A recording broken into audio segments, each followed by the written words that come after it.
তো মটন বিরিয়ানি খেতে কার না ভালো লাগে। তো 500 গ্রাম মটন নিয়েছিলাম, ভালো করে ধুয়ে নিচ্ছি। তো মটন বিরিয়ানি বানাবো। তো মটন বিরিয়ানি বানানোর জন্যে তো পরিষ্কার করে ধুয়ে নিলাম। তো ম্যাগনেট করা মশলা ছিল, তো ভালো করে ম্যাগনেট করে নিলাম। ভালো করে মাখিয়ে নিতে হবে। দেখো খুব সুন্দর করে মাখাচ্ছি। ভালো করে ম্যাগনেট করে নিলে তো নুন স্বাদ ভালো হবে মাংসটা। তো মাখানো হয়ে গেছে, কি সুন্দর লাগছে, লাল লাল দেখতে ভালো লাগছে। মটন খেতে কার না ভালো লাগে, সকলেরই খেতে ভালো লাগে। মাখানো হয়ে গেছে ভালো করে।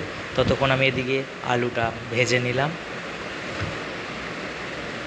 লাল লাল ভেজে নিয়েছিলাম। তো এদিকে কড়া গরম ছিল, তো ওর মধ্যেই দিয়ে দিলাম, দিয়ে মাংসটাকে কষিয়ে নিচ্ছি।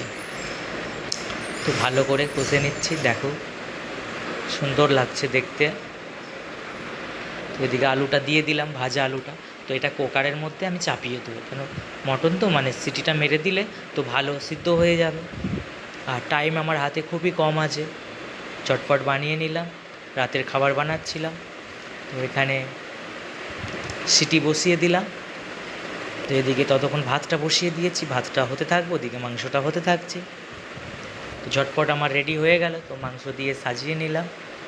তো ওইতে দুধ, আতর, মিঠা আতর সব দিয়ে দিয়েছি, সমস্ত মশলা দিয়ে চাপা দিয়ে দিয়েছি। দেখো খুব সুন্দর দেখতে লাগছে। তো দেখো নামিয়ে নিয়েছি, ঘি দিয়েছি, বাটার দিয়েছি, খুব সুন্দর লাগছে।